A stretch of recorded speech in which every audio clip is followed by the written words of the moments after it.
Hey everybody, welcome to Watches with Dennis, and this is ToT This or That live stream number 3. I am your very almost friendly host, Dennis, from Watches with Dennis.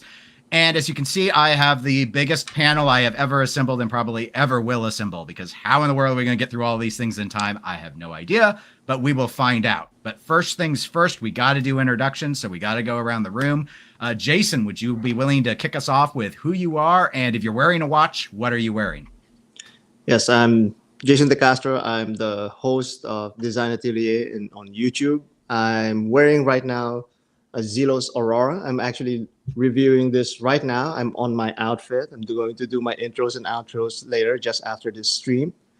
And I mainly review watches and do watch news, but doing it in a more technical and graphic, not adult graphic way, but a graphic design way of noting the intricacies and the aesthetics of watches.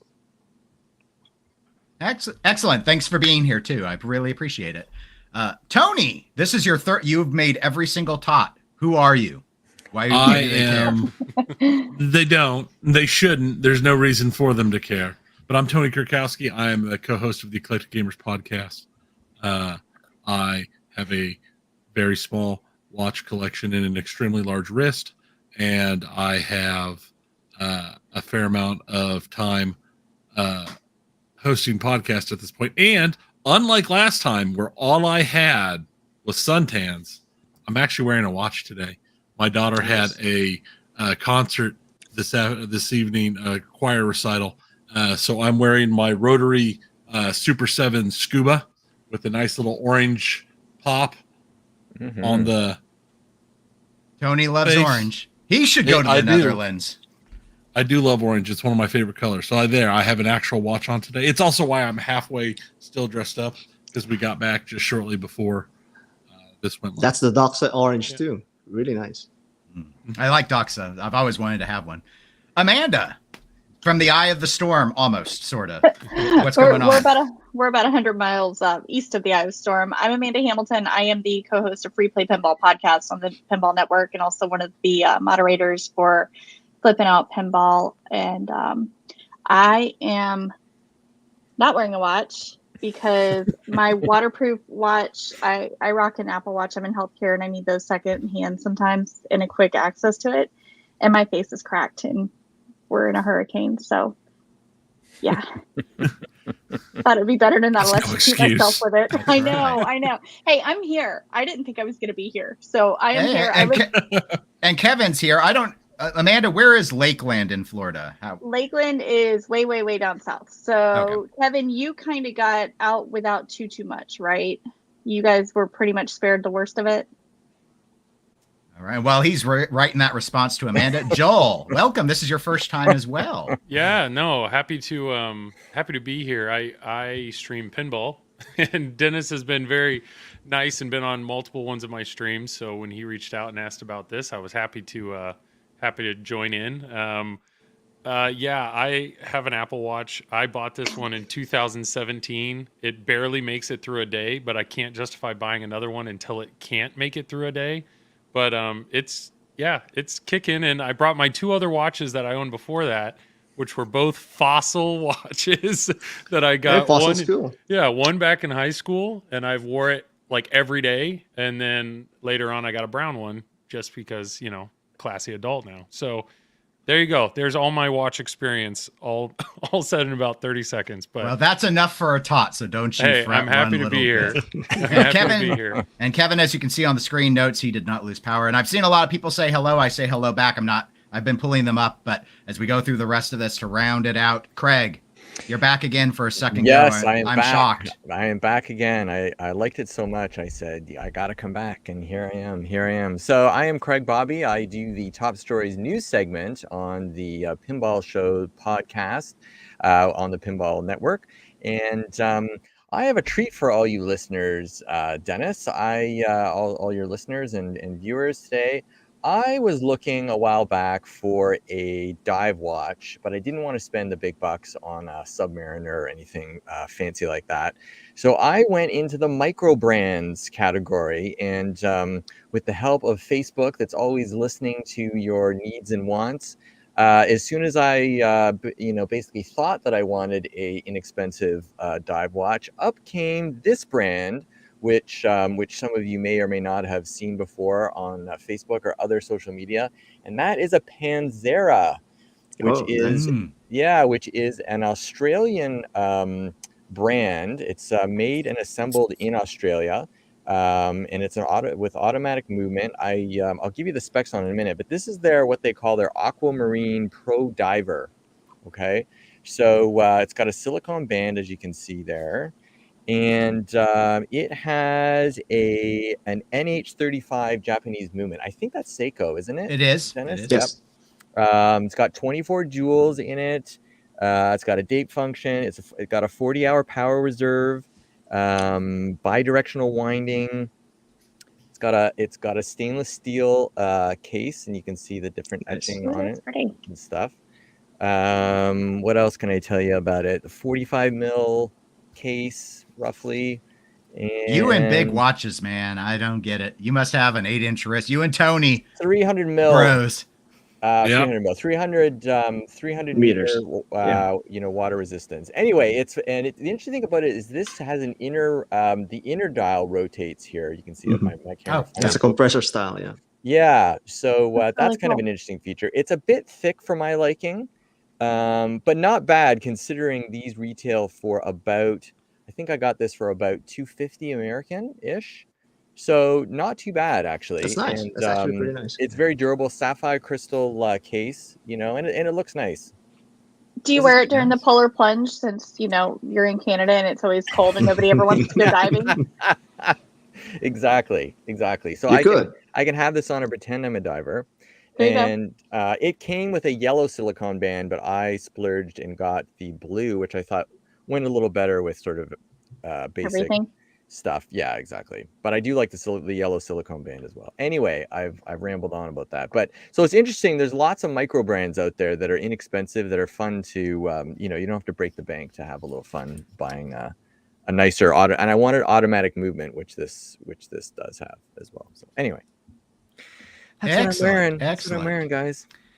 Well, so we'll get. Oh, I guess I didn't mention. Oh, I introduced myself. I did not mention what I was wearing. So because everyone made fun of them in the last episode, I wore my Reverso today. So this is a rectangular watch. Of the Reverso. Well, some people did. They were like, "Why do you have all these dress watches on this channel? We're gonna have more sporty watches this time." But for people that were wondering how they worked, yeah, they do actually push out. So for the polo playing thing, these pop out and they flip over. Wow. Mine's not engraved. I bought this used from David SW.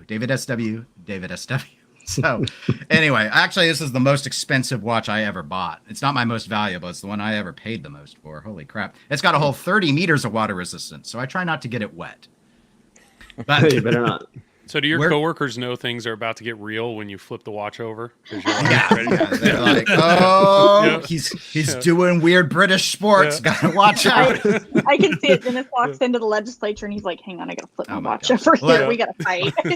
All the lobbyists, they're aside. I one time heard them all talking about, and all they talk about is Rolex because it's all anyone knows. So they're always like, oh, did you get the Submariner, man? No, I got the GMT Master too. Whoa, brah. That's so cool. So, of course, they're the for-profit lobbyists, so they get real money. Yeah. And they're frat boys, apparently. Well, yeah, they're, the pork is good, as I say. So, all right. So we're going to go ahead and do this thing. Unfortunately, I clicked the wrong thing to shut down the screen share. So now I'm trying to figure out which one is my right window, and I will figure it out. But anyway, we're going to do this or that. So it's pretty straightforward. There we go. We'll do it like that. I'm going to start. I'm going to show you something, and I'm going to show it to you right now. So here's our first matchup. We're going to go right into it, folks. Let me move your faces off so you can all see everything on the screen right away. So the way this works is pretty fair. I always try and throw in cash or something to make things of equal value. So monetarily, you're not really going to struggle. I'll give you some basic specs, and I'm going to drop a couple of links in the chat for everyone because I actually do all my research ahead of time. So if you want to pull up better photos, you don't have to search the internet for them. So I always put the one on the left in first and then the one on the right on the links. So this is actually both from the same company. So I've got a couple of these that are going to be interesting for you. And actually, here's an interesting question while we're at it. Scott asks, how many millimeter would you suggest if you keep it on in the shower? And I would say the standard rule of thumb is at 50 meters of water resistance, you're shower proof. So that would be that's the normal rule of thumb. So we got 2 Blancpains here. And in fact, I think Scott suggested these. So it's good that he's here to see this. Oh, and incidentally, thank you, Tony, for becoming a YouTube member of the channel. It's a whole 99 cents a month for anyone who wants to do it. Plug. There we go. All right. Way to go, Tony. So we got the Blancpain 50 Fathoms automatic, and then we've also got the Blancpain 50 Fathoms Bath Escape with $2,800 in cash on top of it, so that I could bring these up to about. I have a typo, I think, in one of these retail prices, so I apologize for that. Yeah, I was thinking about that. Yeah. It's I think it's like 15,000. So no, it should Where are be. you getting this? Where's your dealer? I'm like. Yeah. This is the problem with I talk about how I did all this research. So the error is on the one on the left. So that one's 8540, and then the Bath Escape is the 5,700, which is why I need the 2840. So 8,500 is the one on the left. Everything else should be right though. I just forgot to change that from the prior one I edited. So watch on the left is a little bit bigger, but these are both large watches, 45 millimeters versus 43.6. They're both true dive watches at 300 meters of water resistance. They both use the exact same mechanical movement. So it mostly comes down to aesthetics, size, and would you rather have a more expensive watch or a cheaper watch in cash? So I'm going to put a poll up for the audience to vote in, but while I am doing that, Jayson, I'll let you kick us off. Which watch do you pick and why? I'm going with the Batiscaf, the one on the right, because I mean that really goes to show my taste, because I really tend to go more minimalist route on my watches. Let's begin with the one on the left, the Automatique, or that's how you pronounce it. I don't know.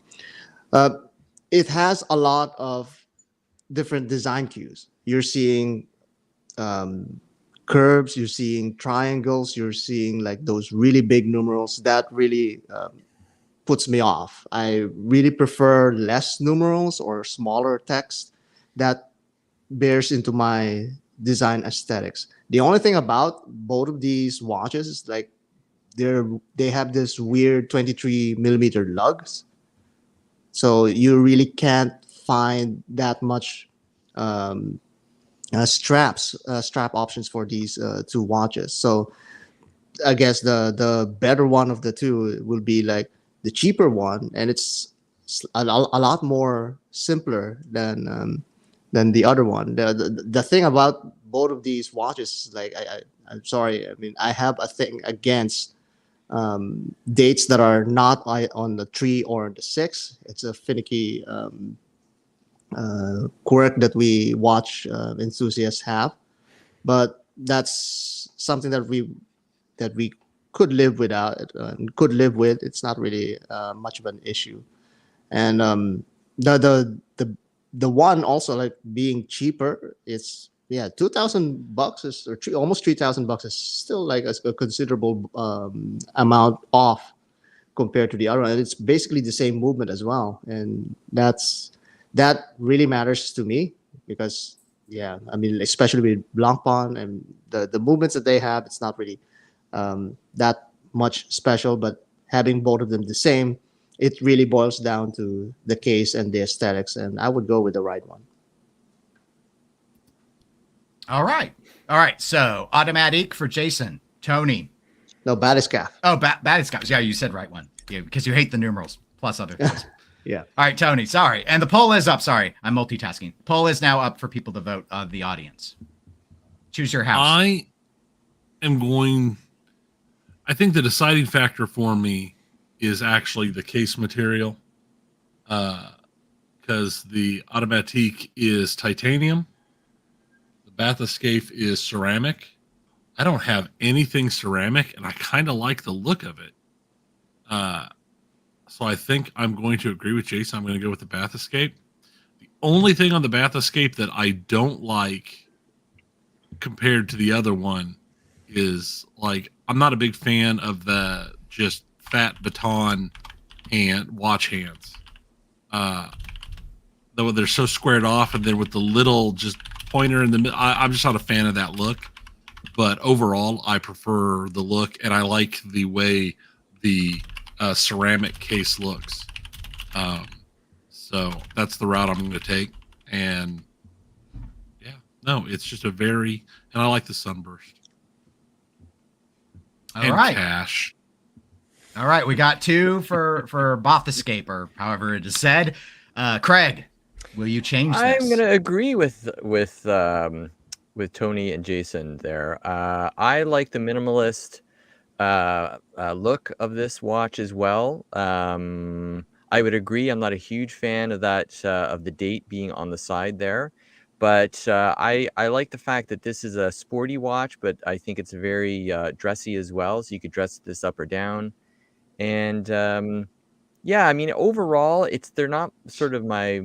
I would agree with all the things that the previous, but these guys have said already. That it's not my favorite overall design, but I do like it better than the 50 Fathoms as well. Okay, well, it's starting to be a streak here. Joel? So I got questions. Well, we may have answers. So watch size. You guys are talking about 8-inch wrists. I did not measure my wrist before this. And but I know I've always leaned towards a larger watch. I am a larger guy. So what bothers me is when I put a watch on and it feels small. So I think you said the one on the left is 45 millimeters and the one on the right is 42. Was that correct? 43 and a half, I think. 43.6. 43. Yeah. There So you go. You can see it now. Not that much smaller, but I had to look up to see, you know, what size my Apple Watch is, and it's 42 and a half. So it's, you know, I'm okay with this size. So I think I'd be fine with either of them, because neither of these would be smaller. So if I'm just going based off of looks, I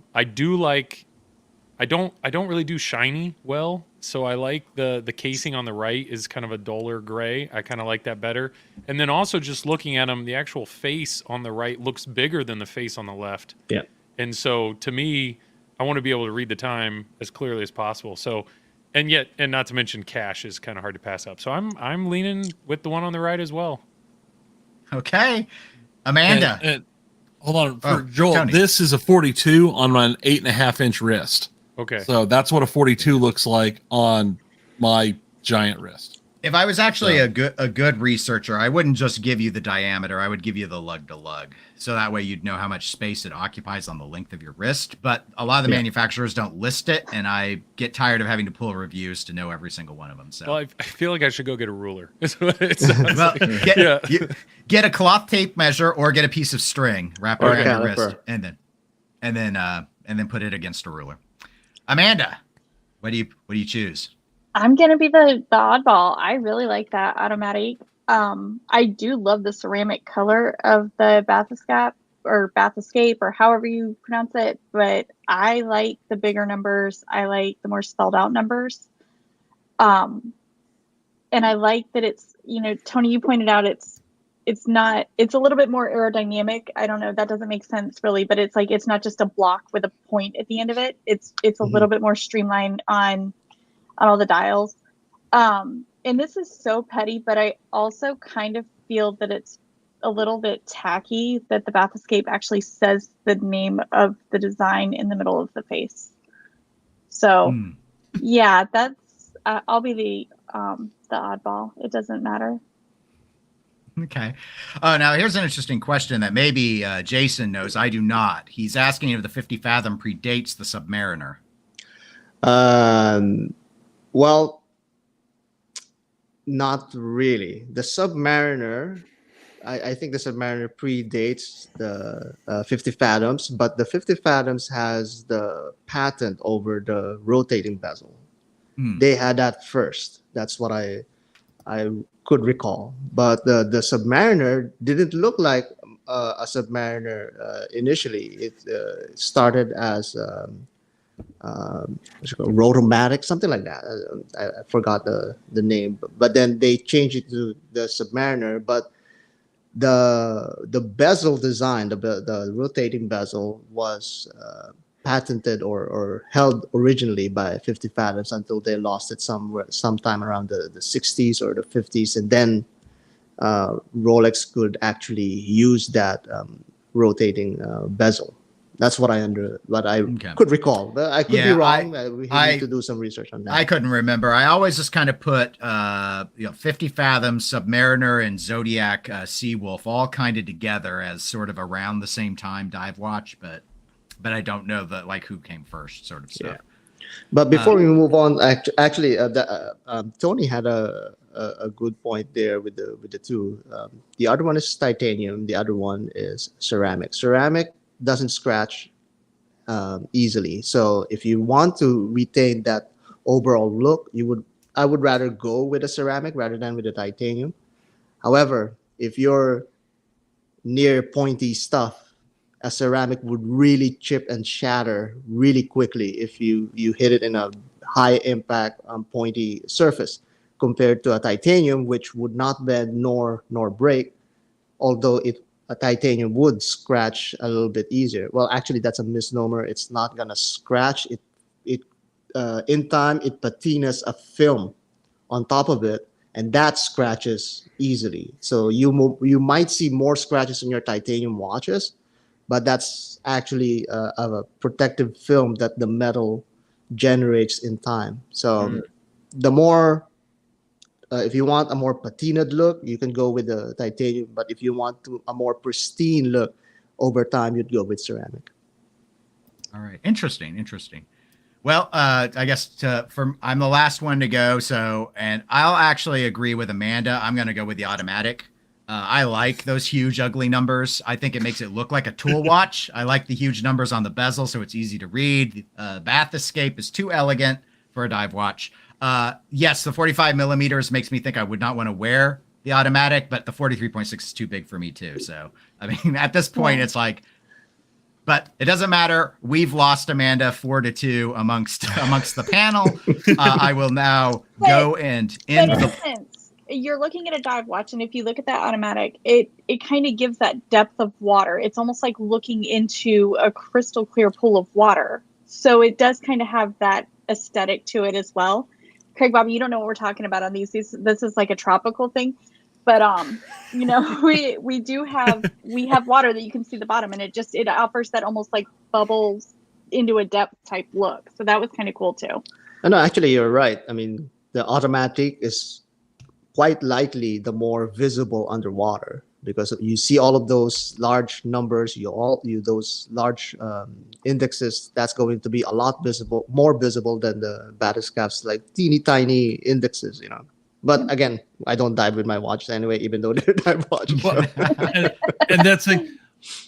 I thought it was humorous. My family recently, earlier this week, we were at the Omaha Zoo, and they have a large aquarium area. And while we were there, because it was early on a Monday, they had divers in the penguin pool with brushes cleaning the rocks inside underwater.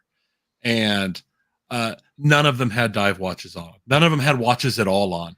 No, when I saw them going in, that was my first thing. I'm like, I wonder what they're wearing. They're wearing nothing. No, they're wearing. It's all just the romanticism at this point. Yes. If I'm out snorkeling though, or if I'm at the beach, 9 times out of 10, I actually do have my watch on. I won't take it off just because I'm going in the ocean, unless it is sunrise or sunset, just because I don't want a glimmer of that to result in a shark attack. Especially now that the hammerheads swim down the streets of Florida cities. We definitely don't have that problem in Canada. Ice sharks. The audience poll results are closed out, and Jayson, Tony, Joel, and Craig easily won with 64% support. Yes. I'm gonna blame the cache, which I know, as Jayson had noted, I way lower. It was the Bothescape that was the wrong number. I had typed in and then started to correct it from copying over the Automatique's price, but that watch was like 12.8. So Yeah, that's The 10 ad more cache- Panzeras now, right there. That's 10 more Panzeras there. yeah, With that extra Yeah. cache. you could complete the set. You Exactly. could complete the set. So all right, And I realize now what my husband voted on too, so he Hmm. may not be back in chat ever again. you may not be. Oh. We'll have to see. So I got a ruler and I measured my wrist. Oh, that's where you Yeah, went. I That's just where thought I went. you and got a ruler. I thought So you my just wrist got is really bored. 7 1/4 inches. So I don't know. Is there a Okay. rule of thumb on like what size watch? I should Average look wrist size for an adult male is, I think, around 7.25. Like So I'm 7 to average. 7 and I a have quarter. small You're wrists. average. Yeah. For? I'm Now I'm average. curious You're how pretty big my average. wrist is. Yeah. What is okay. the normal size for an adult female? Do you know? I don't know. Okay, Less Maybe than that. mine, six and a I half would- or 6 1/4. that's what I was thinking. It's probably an inch smaller or so. So Yeah. which size is that? Is 42 the average size, or is that's still considered large? I 42 is generally pretty think, wide. yeah, I mean, 40 to 42 is kind of the modern normal for men's watches, I guess. So And you Uh, measure just side to side, or is it? I mean, it's a diameter. So it Got would it. go from, you could measure from like 10 to 4 with some calipers is usually the way I do it. Because you don't want to include the crown that you turn. You don't include Yeah, that. right. oh, it's just the glass. It's Yeah, just, just the case edge to circumference. case edge. Got it. Okay. All right, round 2. 6.5 inch wrist. Round 2. We're going to do another single company comparison. So this time I'm going to do Marathon. We're going to go more affordable. How big? These Amanda? I were didn't see that exactly the same price, $1,500 US. before. Ooh, geez. So we got the Marathon Large Diver Automatic GSAR and the Marathon Large Diver Quartz TSAR. And these were both separately requested from people to be compared. Wow. So they're both 41 millimeter watches. They're both 300 meters of dive quality watches. The automatic uses a mechanical M2 movement with 42-hour power reserve and beats at 4 hertz, whereas the quartz watch is, of course, a quartz watch. It uses the ETA F06. That's a fairly low-grade quartz watch movement that's common for companies that want to use a Swiss caliber, which has about 68 to 94 months of battery life. And then the hertz is the same hertz that all quartz beats at, which is 32,768 hertz. So this time we'll start with Tony. These are basically identical watches. It's just if you go with the quartz, you get quartz accuracy, requires a battery, but it does come on the steel bracelet. Whereas you get the silicone or rubber band if you go with the automatic version. I'm going to post the links to the watches in the chat so folks can go and actually look up any of the details that they want. So that is the automatic, and I'm going to drop the link now to the quartz. There you go. And I'm going to create the poll while Tony gives his thoughts. All right. Being marathons, are these both tritiums, or are they loomed? They're both using Just- tritium tubes. See, I think on this one, honestly, it is basically, do you prefer an automatic or do you like the steel band? That's what it amounts to. And I don't even know that that's that big of a deciding factor. I'm going to go with the automatic just because it's got a little bit more flavor to it, I guess, being an automatic. I have several quartz watches. I've got several solar watches. I don't have any problems with them, but I do have a soft spot for an automatic. But this is weird. It's weird to have two watches that are so identical. It makes it hard to really pick because for me, it's really a push. It's either or. Okay. So Tony's going with the automatic, but it's very close, as it should be. They're practically aesthetically identical watches. One might say I was extra cruel. And of course, I know Jayson's going to love the fact that I went with 430 dates again. But we'll move to Craig next. I'll let him stew on that for a little while. Let him stew on the design mistakes of Marathon. Thanks. Yeah, well, that's what I'm here for. So Craig, I'm going to go with the automatic as well. I do prefer, and I love the look of a silicone band. Actually, I think, Apple really steered people into these silicone bands. I mean, I could be wrong about that, but it seems like they popularized the use of a silicone band in watches more so. And they're so damn comfortable to wear that I just love the practicality of them. And I do actually just like the look of them too. I think it's just slightly sportier.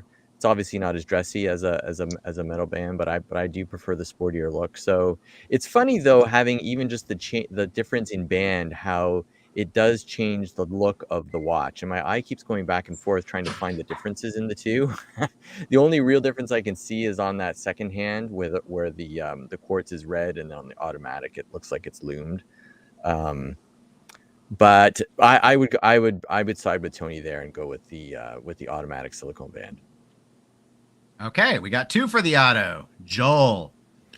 Well, once again, I have questions. And we may have answers, or Yeah. the links I provided may. We'll find I just out. need a real quick.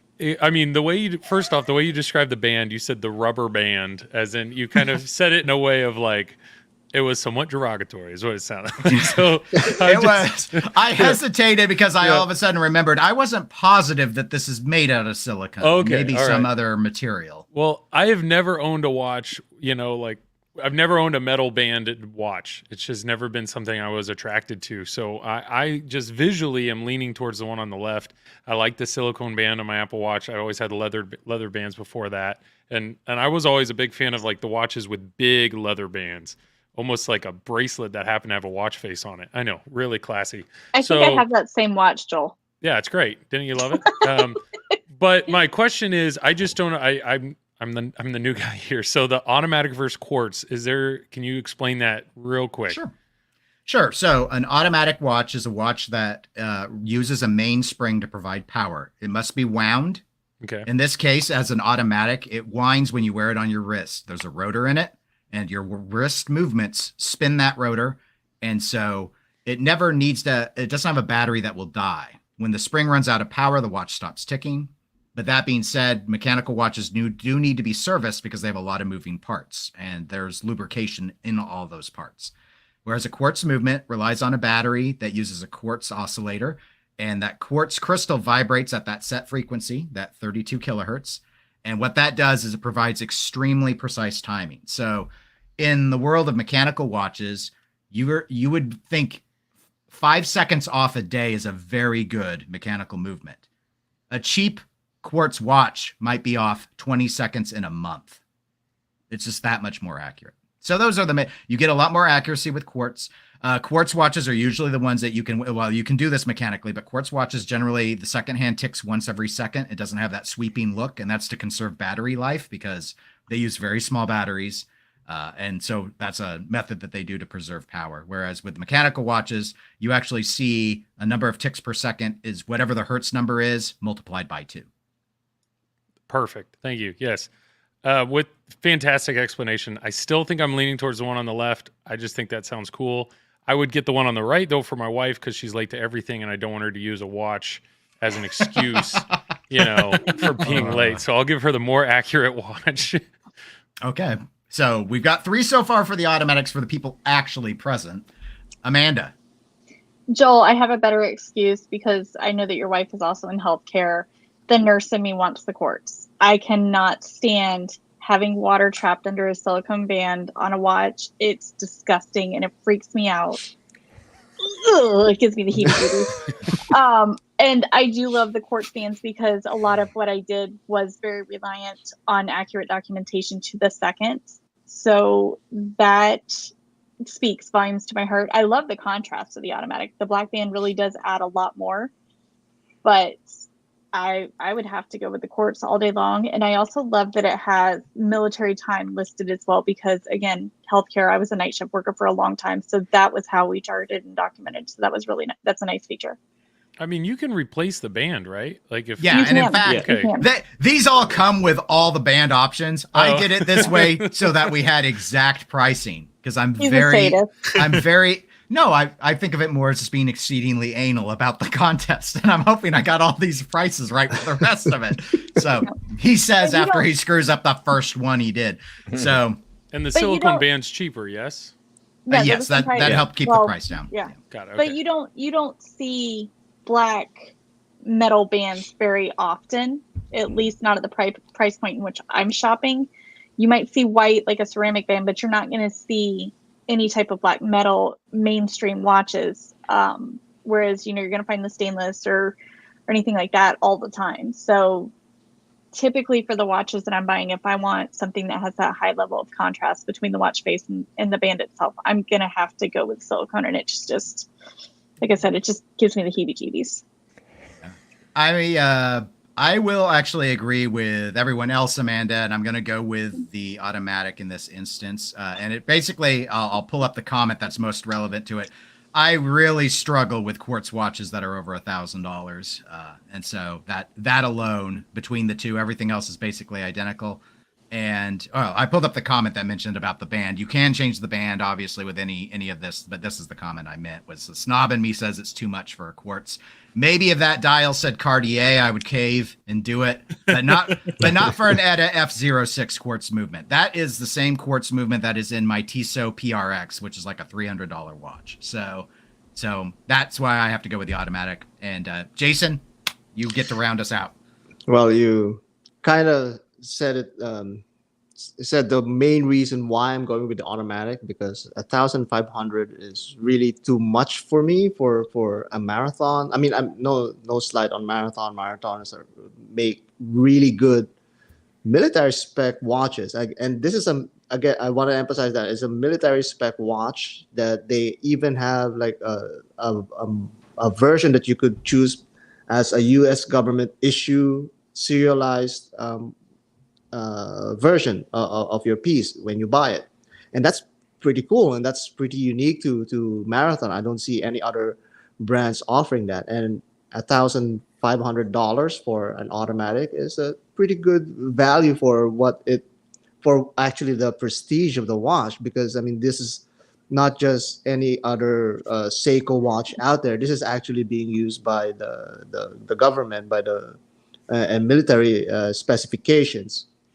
Now, I would have initially gone to the quartz because I don't really have much of an issue paying $1,500 for a quartz watch, especially with this kind of specification, this kind of setup.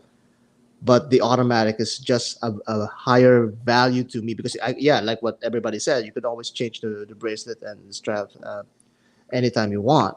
But the comfort of being able to just use it a couple of decades from now without changing the battery is just more value to me. Even though, in hindsight, a military spec watch should be more accurate, for what it's supposed to be used for. And actually, that's what I was leaning towards. But yeah, that movement though is the same movement as what Dennis said in the PRX and some of the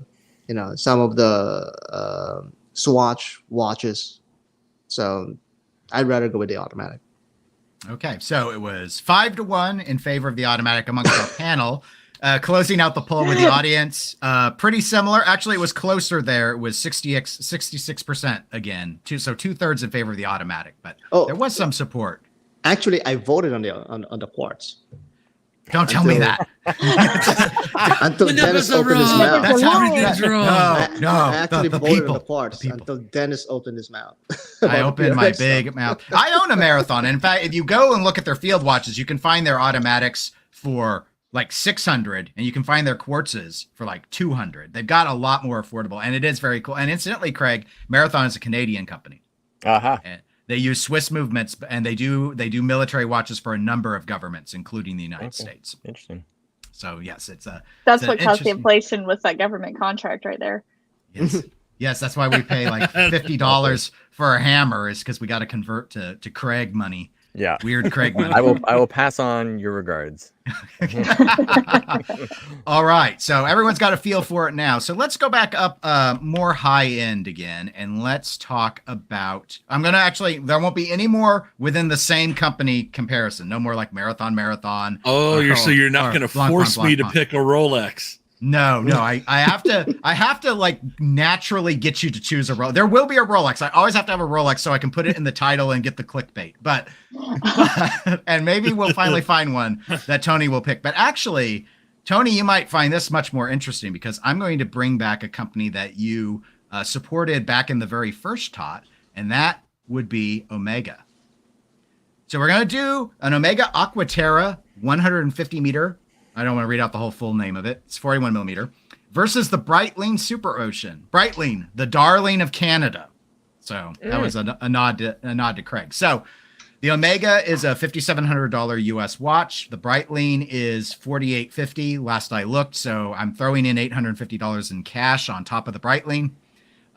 The Omega is a 41 millimeter diameter. The Breitling is a 42. The Omega is only 150 meters of water resistance. That's still plenty to skin dive with, whereas 300 meters yet again for the Breitling. So that's, full dive grade. And, of course, coaxial movement's used by Omega because they stick it in everything pretty much now. They're using the caliber Omega 8900. You can see the specs, 60-hour power reserve. And Breitling uses the Breitling 17. That is an ETA it's an ETA base movement. So that's why you see the 38-hour power reserve, much like you would see out of pretty much any old ETA that you would find. So pretty basic pedestrian movement in that. So those are the specifications. Craig, you get to lead us off, and I'm going to drop in the chat right now links to both of these watches so people can pull them up and look at things I did not include because, I only stick in so much on these JPEGs or PNG files when I make them, and I will create the poll while you talk. I do like Breitlings. I didn't realize they were Canadian. I thought they were a German company for whatever reason, but are they Canadian actually? No, it's a joke Okay. I have because you and another Canadian have always brought up, I love Breitling. I'm like, what is with Breitling and you honey maple syrup eating, dropping every polar diving stereotype, and all of a sudden you all are like Breitling fanboys. No, it's a Swiss company. It is. Okay. If it was Canadian, it would apologize to you when you buy it. Yeah, exactly.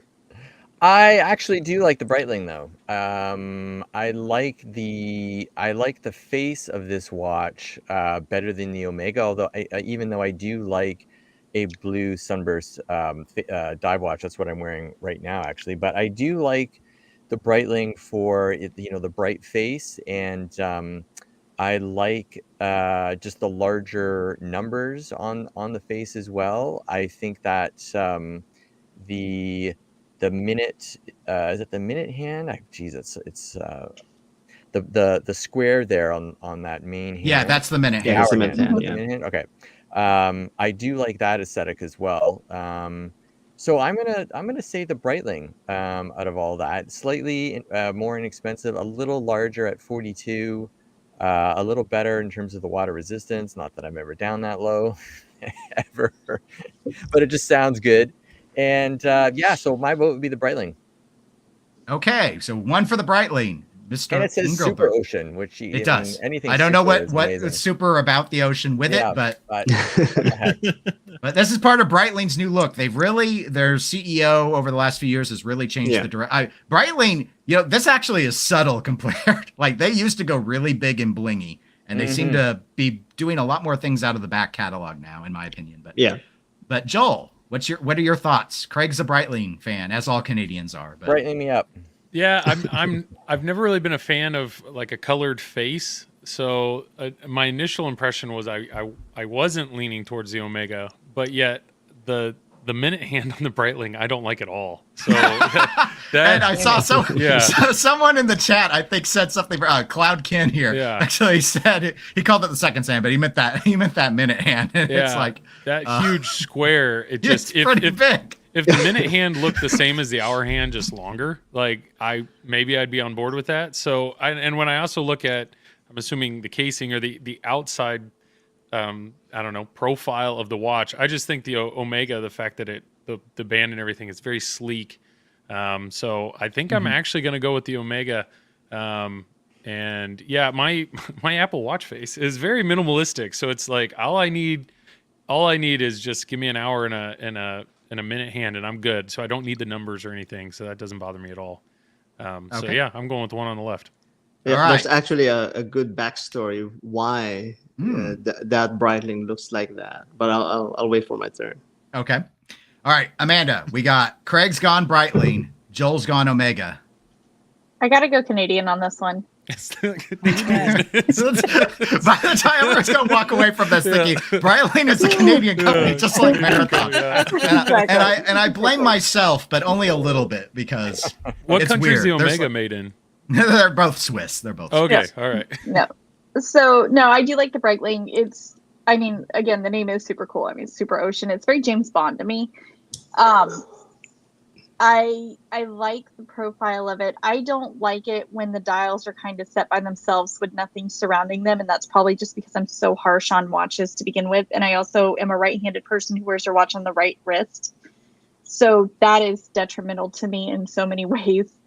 But I like the contrast. I just wish it had the date on it.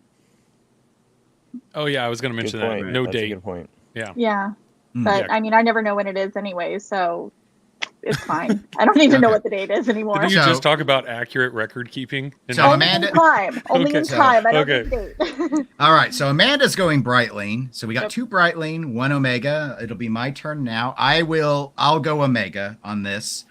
Interesting that you brought up James Bond. Sean Connery did have one movie where he wore a Breitling. It was a chronograph, though. And that's the only time I think Breitling ever appeared on James Bond's wrist in any of the 25 films, at least any that I researched. Did he I don't wear it, know. though? I thought he gave it to the Bond girl.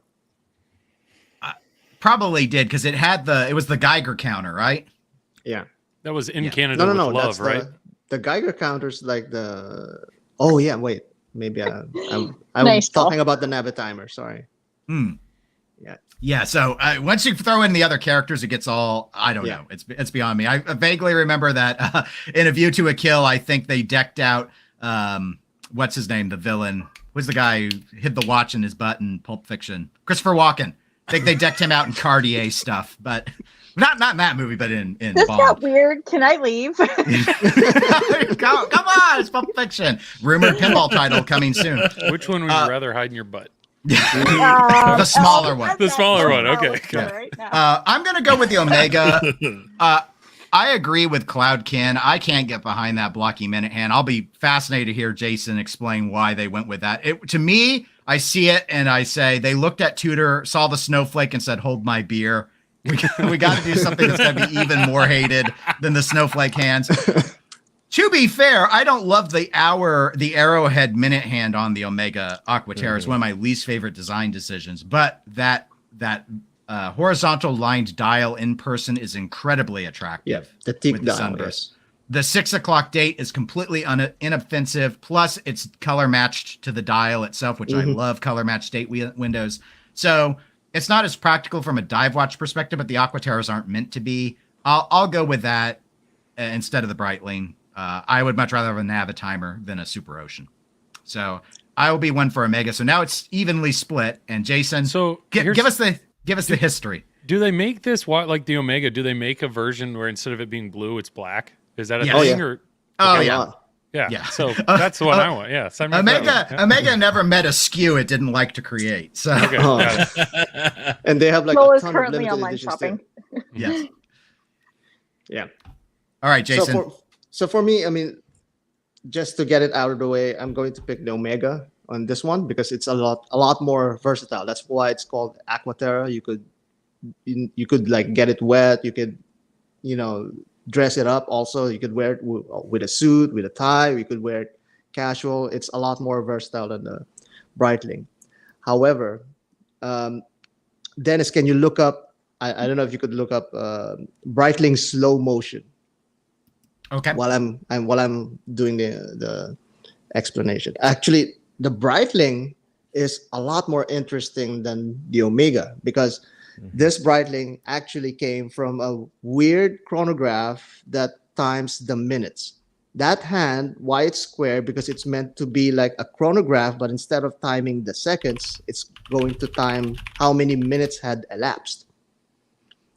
And if Breitling would have gone and remade the Breitling slow motion, then that's the one that I would like rather pick, because it's actually a minute timer that you could set the bezel. So like say for example, you time them, you press the chronograph, the minute would run. You see that's a lot more appealing to me than what they actually released. They should re-release this version instead. Why don't you have that one on there? Come on, Dennis, do better. I only do things that are in production. Yeah, because this is not in production. That's the thing. No. This is like gone for like I don't know, 1965. There you go, 1965. And the thing is, like, the cool thing about this watch is when you press the button, the pusher, it starts the minute hand, right? But it also gives you an indicator at the 6 o'clock. There's like a window there. Oh, okay, yeah. Yeah, that one. Yeah, that turns white, meaning that the chronograph is actually active. Because it's a minute counter, you don't really notice it like turning. So they had to put that on, and then when you click it again, it's going to turn into to half. When it's paused, then press it again, and it becomes black, and that means that it's deactivated.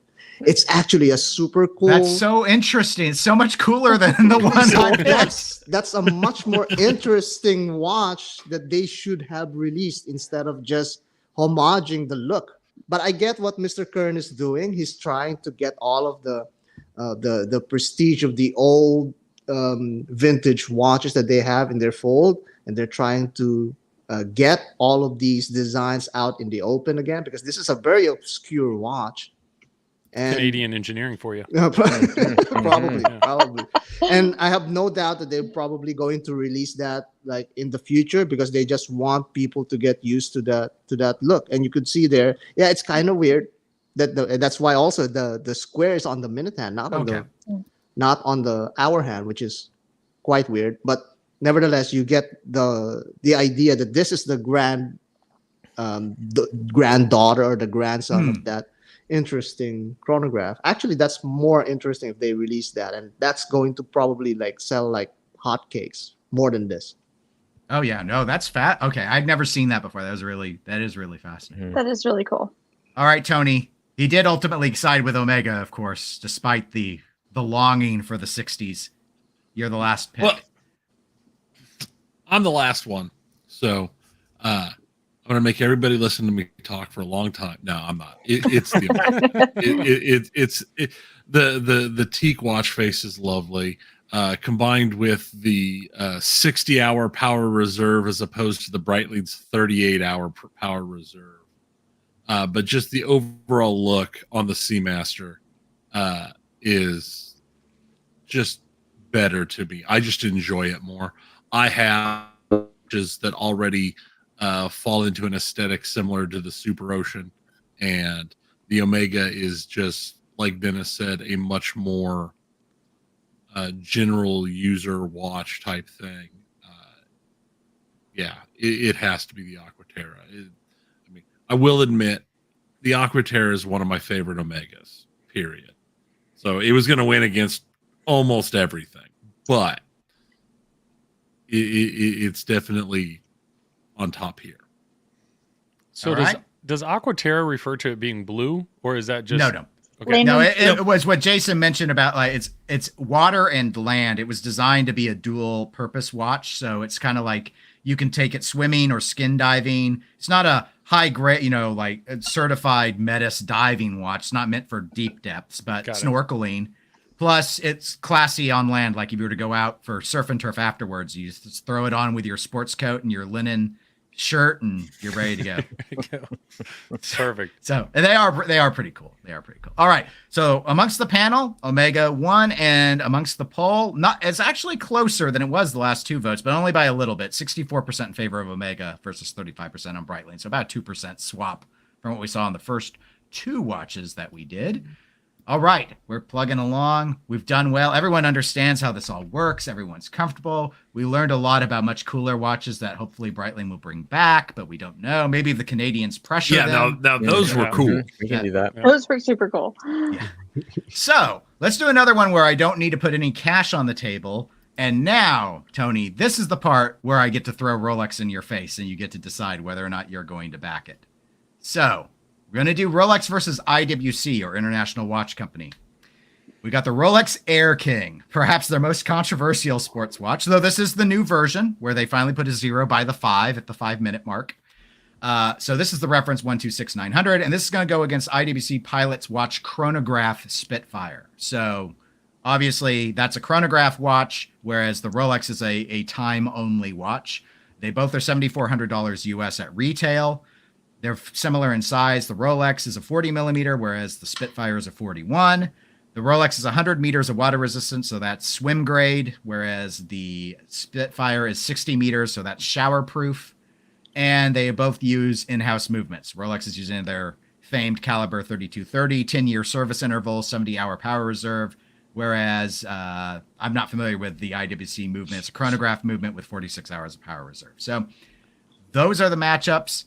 And Joel, you will actually be the one we start with. I'm going to drop in more links in the chat for people that want to go to the websites of these manufacturers and learn more about these watches. And I'll create the poll while you make your choice. Yeah. I mean, do you have any questions first? I should have probably opened with that. well, first off, apparently we're supposed to hate Rolex. Is that the just getting that vibe? No. Because you can't buy it at retail, so you're angry. Got it. Okay, I am angry. Let me tell you. But no, when I lean more towards the one on the right. I like the leather band. That works for me. That looks more similar to the brown watch that I've had a long time. Everybody loves that. Everybody knows their make and model of their watch, and I have my black watch and my brown watch. But no, I just that it's got the date, it's got the day on it. I don't know. There's a lot more that I find appealing. And then on the left, I really don't like the green secondhand, and I don't like the green Rolex. Like that stands out to me. Okay, so you hate Rolex's official green color. So you are a hater. There we go. Okay. Yeah. If that's a common thing that every secondhand is green, that it's not. me. It's okay. It's not common. Yeah. All right. So yeah, I'm going with the one on the right. All right. So Joel's going with the Spitfire. Amanda. Sounds cool too. It does. Yeah. IWC is very pilot oriented for a lot of their watches. Not surprising. So the Rolex. But these are both pilot watches. That's why I chose them. Yeah. I don't know. The Rolex Air King reminds me of something that Lewis Hamilton would hop out of his Mercedes and accept his bottle of champagne after winning a Formula One race. And it goes for everything that I love. It's got the metal band and it's got the kind of graduated dial going up this side of it. I want the Spitfire. That Spitfire is cool. It is literally complete opposite of anything I would look for in a watch myself. But hey, if I did need to know what day it is, it would tell me the day of the week and the actual date. So there is that. That's right. So, it is date. All right. So we got 2 for the Spitfire. Going through my cycle, I would be next. It's going to be 3 for 3 so far. The Air King is probably my least favorite sports Rolex that they make aesthetically, and I do think it looks better than the prior version. I think that they took almost every major complaint I had with the old version and solved it, but I would still just rather have an Oyster Perpetual than I would have the Air Kingified version of an Oyster Perpetual. I'd rather take baton hands and give up the Mercedes hour hand. I agree with Joel. I don't care for the green. I don't mind it being a lollipop hand, but I don't care for the green second hand. I get it. It's trying to give a pop of color to an otherwise very staid watch, but it's very basic for what it is. And I get it. But I've never been a fan of this blend of almost Flieger Type A with Flieger Type B. And let's have hour markings on the 3, 6, and 9, but do minute markers everywhere else. I just think it's weird. And I'm too boring to be that weird, so I got to go with the Spitfire by default. So. Now, were you saying earlier there was a version where there wasn't a 0 next to the 5? Right, that prior iteration didn't put a 0 So it there. looked way unbalanced. Some people felt it looked way unbalanced. How did you feel, Dennis? I felt it was unbalanced. Okay. I just noticed the hour and then the minutes too, and that's really irritating, actually. It's weird. And the older, prior to 2 iterations, this one and the prior one, the Air King didn't do that, but it's something they've been going with lately. So, Jayson, what are your thoughts? Because if I recall, you're not a big IWC fan in general. No, I'm not. But if there's some Rolex models that I really hate, it's the Explorer and the Air King. So my hate outweighs my my disdain for IWC on this one. I mean, like the IWC is a chronograph that's indeed meant for pilots, but it's incredibly busy.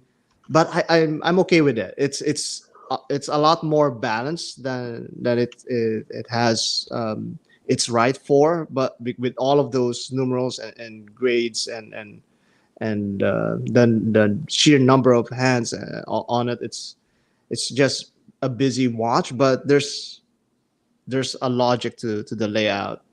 But I just hate the Air King and the Explorer. Those are the like what you said. Those are the most boring Rolexes that you could come up with. I mean, even the day dates and date justs, even though they're plain, they're a lot more interesting to me than these Air Kings and Explorer. I just don't like them.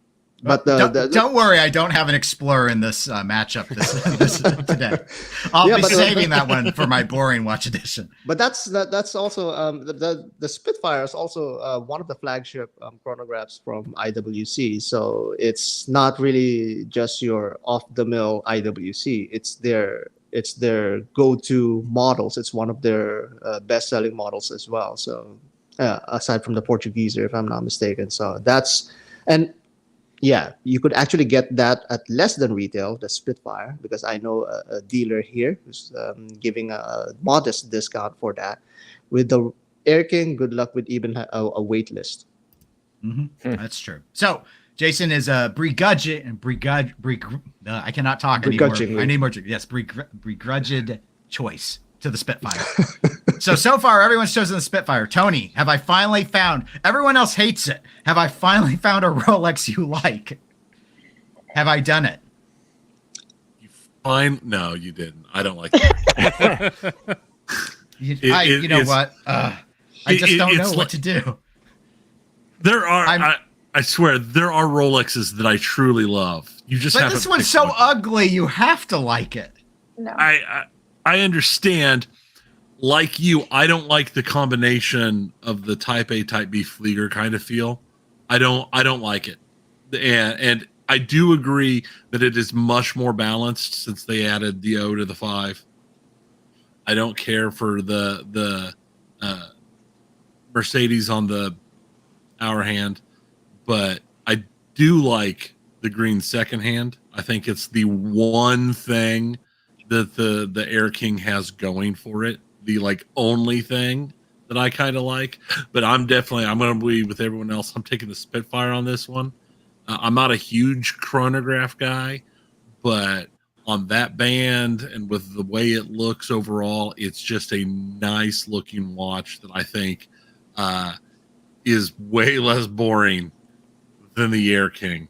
At least the more other boring Rolexes look good. I mean, they've got some feel to them, and this is just weird. So yeah, no, Spitfire. Okay.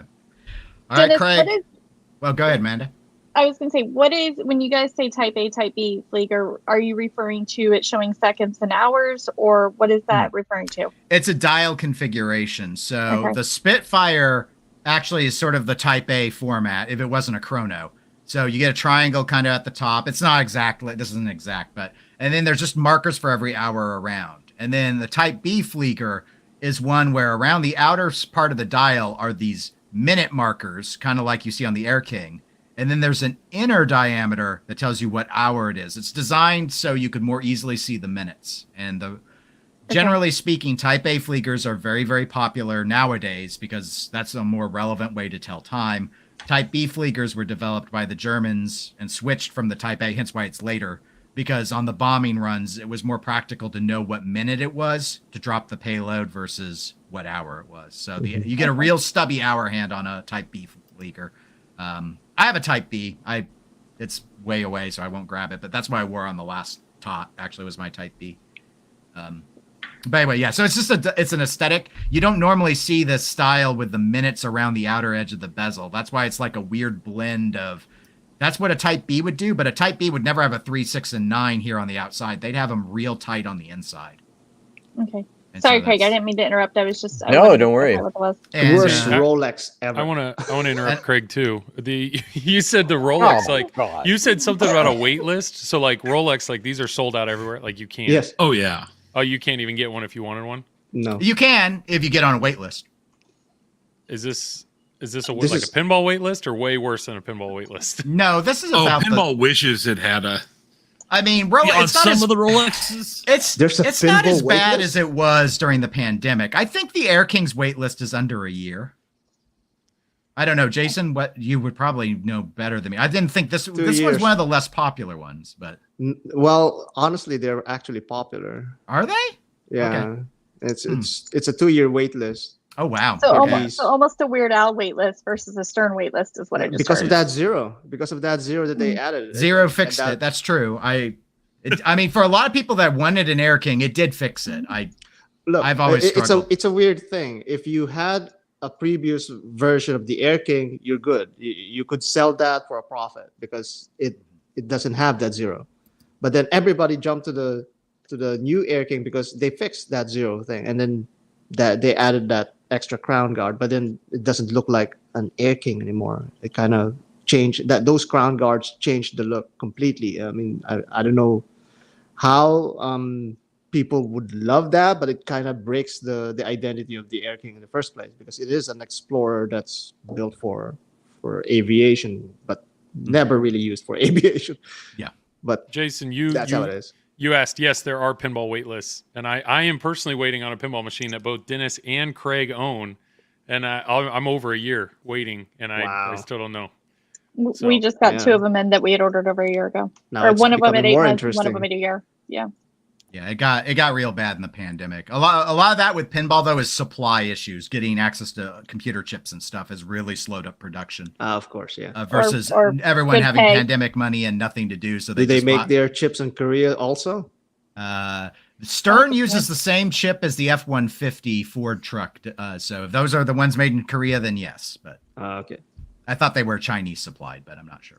Oh, I did see probably. BJ asked an interesting question. I don't have a picture loaded up of the IWC Pilot Mark 20. I think the Mark 20 is a very clear. I think it's an improvement over what was the prior iteration, the 16. I think it's a lot better looking than it's easily better looking than the Air King, but I would still rather like get a Stova or a Laco instead. I guess would be my thought on that. Craig, we dilly-dallied enough. Are you going to ruin yeah. our streak? No, I'm kidding. No. I think I'm gonna have to do the same thing and go with the Spitfire on this one. I do think, Dennis, I agree with you. I'd rather go with an Oyster Perpetual on this versus the Air King. I think that is a much more classic Rolex watch versus this. I almost feel like the Air Kings over time will look somewhat dated. I just don't like that overall design. I think it takes some of the classiness away from the Rolex brand. And but I do, between these two, I would prefer the Spitfire. I almost look at the Spitfire and think it looks very much like some of the Hamilton watches where they have some of their military watches. That's what it kind of reminds me of. Mhm. I also like the Schaffhausen name at the below the date and there under the IWC. So yeah, I just like the look of it. I like the like Joel said, I like the leather band on the Spitfire. Yep, I do that. I just aesthetically, I think it's a nicer watch in general. Okay. And as was noted by Von Kroll in the chat, if you are interested in a weird Rolex, it doesn't hurt to take a look at the Milgauss. It might be something that you would be interested in. Mm-hmm. I am going to go ahead because that's the one with the second hand that looks like a lightning bolt. And people keep saying that one's about to get discontinued. I'll believe it when I see it. But It's beautiful too. When you go on the website and look at those, boy, they have some. I could never get behind the green glass color of the sapphire that they use on it. Again, just You don't think so? a bridge too weird for me, but Yeah. I'm pretty boring. Poll results. This is the least close one yet, but it was not 100%. So the Spitfire won 76% of the vote. So there's some Air. Actually, I know some channel subscribers who are Air King fans who own Air Kings and like them a lot. So, and I mentioned the comparison, Craig, to the Oyster Perpetual because it says on the die. I mean, the Air King is an Oyster Perpetual. It's like this weird aviation-inspired Oyster Perpetual. And what's a Oyster Perpetual? An Oyster Perpetual is one of the model lines of Rolex. It's actually their entry-level line. It's time only, no date. So if you're ever into like you think I want a Rolex. And all I really care about is getting a Rolex. You can start looking there. They have a lot of different colors. Like they've got really colorful dials on the current lineup. They're the Aquaterras of Rolex. There you go. Yeah, because you get 100 meters of water resistance. I do have an older prior iteration 34 millimeter Oyster Perpetual, and it's a really comfortable watch to wear. Obviously, that would be probably too small for you, Joel, but yeah, I've learned if I want a Rolex, I need to talk to Tony. I got it. That's right. Tony will make sure you don't pick a bad one. So he'll purge most of the catalog that you wouldn't. It used to be you could go into a Rolex and get an Oyster Perpetual, but even those have gotten hard. Anything steel is hard at this point. Yeah. It's just a weird time. Okay. We're on the 5th ToT. I actually got 2 after this. I got a 6th one this time and we got an extra credit. So we're making good time though. All right. Now we're going to go digital, truly digital. So I got Timex and I got Casio. I got some truly sort of nurse-inspired watches in honor of Amanda. So we got the Timex Iron Man Classic 30. This is going up against the Casio Digital, very famous Casio Digital, the F105. Plus, I had to add $16 US in cash to balance these out. So if you were thinking the old ones were a little too pricey, here you go. Got a $39 Timex versus a $23 Casio. The Timex, as the name indicates, it comes on a resin strap. It's integrated into the watch. 100 meters of water resistance, 38 millimeter diameter. It has all sorts of features that obviously I couldn't list. The movement is a digital movement. And likewise, digital movement here for the Casio illuminated watch. This is what would be called one of their square watches. Yes, it's technically a rectangle. So that's actually 39 millimeters long, but it's 35.4 millimeters wide. Same water resistance. So that's the setup. And I'm trying to think, who did I start with last time? Me. I went first. Thank you. So Amanda, I'm going to drop links in the chat to these watches so people can look at them to their heart's content and maybe buy them live on air. What do you pick? I used to own a Timex Iron Man. I had an all black one. Like I worked for years. My mom did too, and she used to be a nurse. Yep. Well, this was even before I was in healthcare because my previous life before healthcare was in grocery, and always doing the stainless steel bands on like a fossil or anything. I would destroy the bands very easily. They would get scuffed up, and then if I went out, they looked like crap. So I started wearing the Ironmans, and I think when I got mine, it was $19.99. So just saying, inflation has hit a little bit in the past few years. But God, those are both ugly. Oh, they're terrible. so if cool. I had to pick, no, I'm honest. There's a difference. They're very. That's bad. true. That's true. Yeah, we appreciate your honesty. Yes. I would stick with the Iron Man. I don't like square watches. I just don't. They're not for me. So. Okay. Ooh. Well, I will go next, and I will pick the Casio because I love square watches. I've got that Reverso on. I have a G-Shock that's a square style. I actually just did a review on the channel of that this last week. If you want to look at it, and it's just I wouldn't use all the features on either of these watches. So just give me the cool 80s looking. Hey, have you seen Stranger Things, Dennis? No, I haven't, but I got the square watch. So you're going to think I did, and you're going to think I'm cool, and I'm up on all of the lingo. So I'm going to take the F105. Jayson, what do you pick?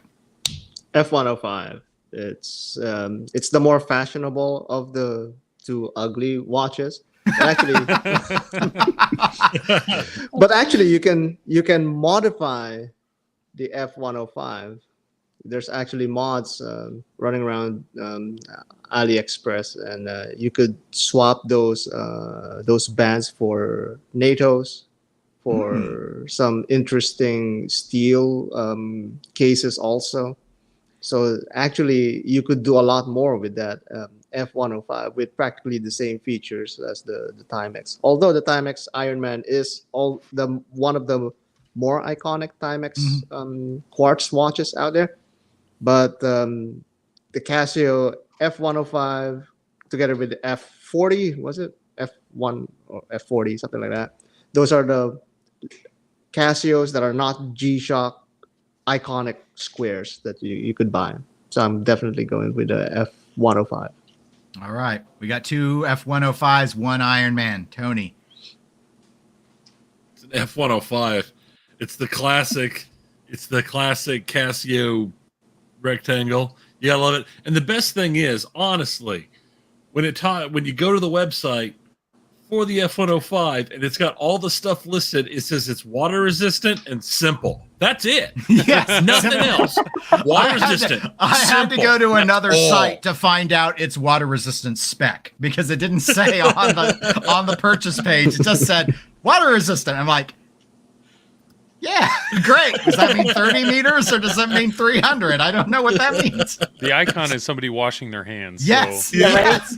Which made me think, oh no, this one's not going to be nearly as much as the Ironman. But I found, elsewhere, no, it's the same. It's 100 meters. So, all right, we got another Casio supporter, Craig. I have to go Casio as well on this one. I'm gonna have to agree with you have guys. to? Amanda's like rolling her eyes, thinking know. these I'm never squares. bullying me into risking my life and safety Yeah. to jump on with you ever again, Craig Bob. I saw her perk up when Jayson was talking about mods because I think she was waiting for him to say there was a mod to make it a round watch. But I'm just sitting there thinking there's a mod to make it less ugly. Sweet. Oh. Well, its ugliness is its charm, though, in some ways, like I do think, like you guys said, it's very 80s inspired. I do think, everyone's owned, I feel like, an Iron Man at one time in their life because they were so affordable and they were kind of a hip watch, a trendy watch at one time to have a digital watch. Everyone had kind of a Timex watch in the 90s, I feel like, as they were trying to get away maybe from the Casio, that square Casio look. Wasn't there a story, Dennis? Am I remembering this right? That at one point Timex was refusing to get into the digital world at one point. Am I wrong about that? And then they kind of, for whatever, am I wrong about that? I don't know the answer to that. Jayson, Okay. Do you know? No, I don't remember that. But Okay. many watch brands back in the day didn't want to go quartz because they found it sacrilegious that they're being supplanted by a Japanese quartz watch. But those who either evolved their marketing strategy, they survive, and those who didn't, they just died off. And apparently Timex just went with the flow. Yep. Well, but I do like the Casio and the throwback to that the 80s look. So the only thing that would make that more 80s would be to have the calculator, buttons Oh underneath yes, it. the calculator. That's still Then you're really pretty cooking. popular nowadays. Yeah. Yep. Yeah. Yeah, you can get them. Boy, I used to have one of those watches. I just thought that was like, I thought you had arrived when you had one of those things. That was the height of wrist computing at the time. That's probably why all you Canadians love those Breitlings, because the Nanotimers have the slide rules, and that's kind of like the super old school calculator. Yeah. So, all right. Yes, I would definitely go with the Illuminator. Yeah. Okay. All right. Joel, everyone but Amanda has gone square. Are you a square too, or? Yeah, so Are you Craig an actually Iron Man? mentioned the calculator, and that made me realize that I've left out a watch. And between these watches and my Apple Watch, I actually owned a Pebble. So I don't know, you guys. I've heard of was- Pebble. Yeah, Pebble was like on the Kickstarter. It was one of the first watches. E-paper was one of the first watches that would link to your phone and send you text message. So like to me, yes, that was like James Bond level. I have that's I don't know, it blew my mind, and I wore my Pebble watch for like 2 years before it died. And then the Apple Watch came out. So I'm all about that. I will say when you first threw these up, I was leaning on the left, and it was more of just a legibility, readability. If I'm going to be running, yeah, right. But if I'm going to be like in that type of position, that one makes total sense. But the reality is what am I gonna wear more often? I think I'm gonna go with the square watch. I think that would be one that would be more enjoyable to wear just because of the retro look. And the black watch that I wore a long time actually had a square face on it. So I've always, well, at least the casing's square. So no problem with that. So Amanda's wrong. And Well, Wow. yeah. I mean, that's a strong take. However, that being said, not only does the rest of the panel seem to agree with you, Joel, but so did the audience. The poll results are 90% for the Casio. I'll make you welcome around here. I've been wrong every time. Oh, and I was also gonna say I'll take my $16 too and like go buy a burger or something. Yeah, I saw. We did. You're definitely not gonna use an Iron Man after the burger. Yeah, we did see Cloudkin say you could go get a couple of drinks after you got that Casio with that spare $16. So. I legitimately Googled the price on the Timex because I had seen a comment in chat as well that was like, that seems kind of overpriced. The cashier said that seems kind of overpriced. And I was like, I don't remember them being that much. And like, legitimately, they are. Wow, should have kept mine. Maybe I could have resold it, made a profit. Iron Man. Wow. Okay, we've got round 6. This is the last main round, and then I've got a weird extra credit one after this. And I'll actually start this one off. But this one was actually a viewer request for these two in comparison. I think Tony will like this. Let's bring Omega back into the table. Ooh. I know Tony loves Planet Ocean. So here was one aesthetically very similar watches in terms of color scheme and also in terms of capability. We have the Tag Heuer Aqua Racer Professional 1000 Super Diver versus the Omega Seamaster Planet Ocean 600M. So these are almost the same price. I had to throw in another $100 if you choose the Planet Ocean. The main reason for that is the Tag is a titanium watch and the Planet Ocean is stainless steel. So you'll see they're both about $6,500 though. The Tag is larger, 45 millimeter versus the 43.5 millimeter for the Seamaster. The Professional is this massively overrated 1,000 meters of water resistance watch, whereas it's 600 meters, also massively beyond necessary for the Planet Ocean.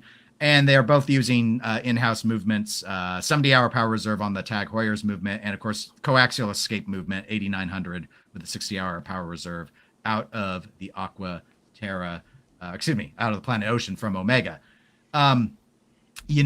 Looking at both of these, and I'll get links here in the chat after I'm done blabbing my thoughts. I'm going to go ahead and go with the Planet Ocean for a couple reasons. Well, this is grade 5 titanium on the Tag, so it's going to be really scratch resistant for titanium in terms of showing through the patina and stuff. Grade 5 does better. I don't know. I've never owned a titanium watch. I would be willing, but I'm going to go more aesthetically. So I didn't put down the thickness on this watch, but 1,000 meter rated watch. Both of these watches are going to be beefy boys, so just you have to bear it in mind. I don't like the added crown guard protection on the Tag. I've never liked this panerized style, let's cover up the crown sort of thing. I don't like the hour hand. I think it looks nicer with more metal showing like it does on the Planet Ocean versus more loom showing like it does on the Tag. I would say the Tag's bezel looks easier to grip than a Seamaster 300, but the round bezel with the coin edging on the Planet Ocean is going to be easy to grip like every coin edged bezel I've ever messed with. I'll take my extra $100 in cash. Say I'll take steel. It's still massively overrated for any human being's needed purpose of water resistance. So I'll go with the Planet Ocean. About the only thing I like better about the Aqua Terra is that it doesn't have the helium escape valve. That's probably about the only thing really pushing me. Plus, it would be lighter because of the titanium. But I'll go ahead and say, yeah, I think I'm going to go with Planet Ocean. Jayson, and I'll get the links and poll going here while you talk. Yeah, the Planet Ocean seems to be like the logical choice between the two. It's the more popular, more value retaining watch if you're looking at it. But I'm leaning towards the Aqua Racer this time around. There's something about its appeal that stands apart with compared to the Omega Planet Ocean. The thing is, like with the Planet Ocean and with the signature of Omega watches, that I've handled like quite a few already. Maybe it's a deromanticism, if you hinting back at Dennis at that of Omega that's putting me off with this Planet Ocean. But the thing is, like, this is also like a really beefy, thick watch. I think the Planet Ocean's 14 millimeters, if I'm not mistaken. So that's really, really thick, if I'm not mistaken. 14 or like 13 something, almost 14, and that's just not gonna fit with my small wrist. Planet Ocean is 16.1. Oh goodness, it's even worse. But but the Aqua Racer, I didn't search it out, but from the looks of the case, looking at it online, it kind of looks slimmer than the. Maybe it is because it is titanium. Let me see if I can find a spec for you. Well, it kind of looks slimmer because of the way the case was designed, especially with that crown guard that steps like inward, so it looks smaller and looks leaner, and that bezel is the signature of the Aqua Racer bezel. So these are really one of the more iconic Tag Heuer divers compared to other because Tag Heuer has a lot of like designs, but this is one of their signature ones, and I think they did a really good job with this, including the tapering bracelet, so it would kind of I feel kind of wear thinner than the Planet Ocean, at least for me personally. Okay, so we got one for Planet Ocean, one for the Aqua Racer. Let's move over to Tony. Well, this was really tough for me. I do like Omegas. I do like their Seamaster lines, and I do like Planet Oceans. That said, okay, and just to cut in real quick, the Aquaterra is thinner. It's 15.75 millimeters. It's still thick. Yeah, it's about 0.25 millimeter difference. But. Yeah. But this Aqua Racer, something about the squared off bezel. I do agree with Dennis. I don't like the hour hand. I prefer the hour hand on the Planet Ocean. But I like the squared off bezel. The titanium, I actually own a decent amount of titanium stuff. Nothing fancy, nothing like a watch. But I own a bunch of other titanium stuff. So I'm used to seeing how it scratches and wears. And it's not a huge deal to me. And I like that. I like that teak horizontal lines. It's such a good look on a watch. I'm gonna go with the tag. I'm gonna go with the tag with the Aqua Racer. Okay. The only two things that made it really difficult for me overall was one, the date is not color matched. Not a fan of that, but it's not a deal breaker. And the hands. The hands were what really had me debating it at first. But the more I kind of looked at them, and I just think it's the way I would go, because I just really, really like how that squared off bezel looks. Okay. I popped this up from Cloud asking if it was a decagon shape. It's hexagon. It's got 12 sides to that bezel on the tag. And, 12 is dodecagon, isn't it? Dodecagon is 12? I don't remember. Hexagon anymore. 6. Oh, you're right. Oh my gosh. Thank you. Thank you. Get him, Joel.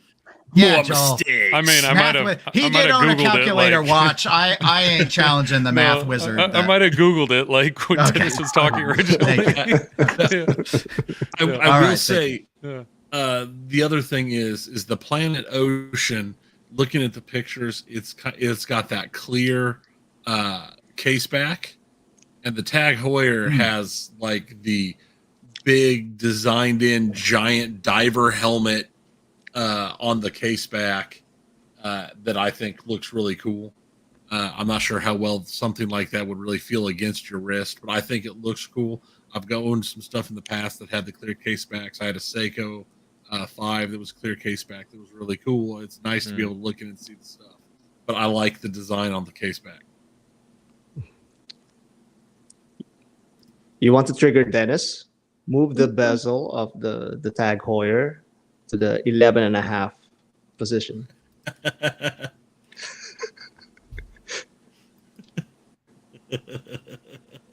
Move the bezel to the 11.5 position. So point. All of those corners are going to be like so annoying now.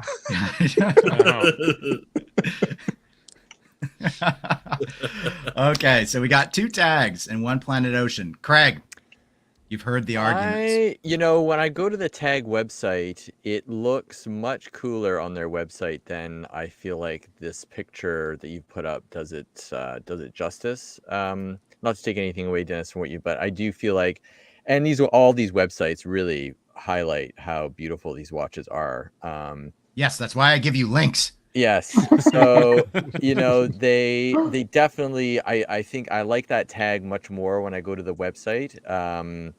But I still think that Planet Ocean is my favorite of the 2. I think it is just a classic, very cool watch. At first glance, I love the orange numbering in there. I'm not wild about the arrowhead on both the minute and hour hands there. But that's really the only thing I can sort of fault it for. Beyond that, I just think it's just a classic, very sporty, watch that you could, dress up or dress down. And I'm a big fan of the orange as well. And so I just think of the 2, I like the Omega brand honestly better than I do the tag for whatever reason. To me, I just think, even though there's no, I visualize Omega as being just slightly higher in That's brand. not unusual. Tag kind of went through a rough patch with a reputation issue. So that's where I would lean on both of these for the same price. If that tag was maybe $1,000 cheaper, I might lean toward the tag just because of that. But I think for the same price, I'm more inclined to go with the Omega for the name. So yeah, those would be my choices there. Okay, now it's a split decision. Joel. Yeah. So, my immediate response to the tag, I didn't like it. I don't like the dodecagon. I did not like it. And the other thing that stands out to me, you're saying there's like a crown protection that sticks out so far. Like I know even on my watch, if I'm doing something like if I'm down low, like painting crown or something and my hand's bent back, my hand will activate that, and that just looks painful. So just aesthetics alone, I don't like the tag. But I did see in chat there the helium escape valve. I thought it was a joke, and then I started looking. I mean, that's what that is. It's just a. I was like, because I was curious. I'm like, what is that button for? But apparently, it unscrews slightly, kind of like the crown would on a watch, and it's designed for saturation divers to be. A lot of other watches that are high depth, they have a helium escape valve. I'm sure the tag does too. It's flush with the case, and you can't. It's not sticking out. A lot of people call this the Omega wart. Oh. So they think it's like an aesthetic. It is part of their like, aesthetic at this point. It's basically if you go Seamaster 300M or higher, you got to have you've got a helium escape valve. You hate the helium escape valve, you got to stick with Aquaterras or the Heritage 300s or something. They don't. They love their helium. Well, escape except for valve. that new deep sea. That's true. Omega. The new deep seas, they finally got rid of it. I don't know why they changed it on those, but well, they came up with a new way to fix the crystal to the case. That's how. Oh yes. So that's how they could ditch that, because no helium would actually come in at all. Right, won't get in the watch at all. So yeah. Yeah, those are interesting watches. Oh, those are if you want to see a thick watch, you take a look at No, those that's sometime. thick. But yeah, I know my thicker watch here. I measured it was 14 and a half, and so I always That's pretty big. Yeah, but and $100 cash. You know, that's few burgers right there. So I'm going with the Planet Ocean. Okay. So now Omega's slightly ahead now by 1. Amanda, you Bring get it to home, Amanda. End it all. Screw you all. No, I'm just kidding. No, I feel like there's a lot of pressure on this one. Aesthetically, I like the Omega better. But functionally, like if you truly are a diver, I feel that functionally the Aqua Racer Super Diver, which has a very cool name, by the way, I feel that one would be more functional, deep water diving. I personally like the Crown Guard. Again, I wear my watch on the wrong wrist. So that is an ongoing battle that I have with the Crown when I bend my hand a certain way. I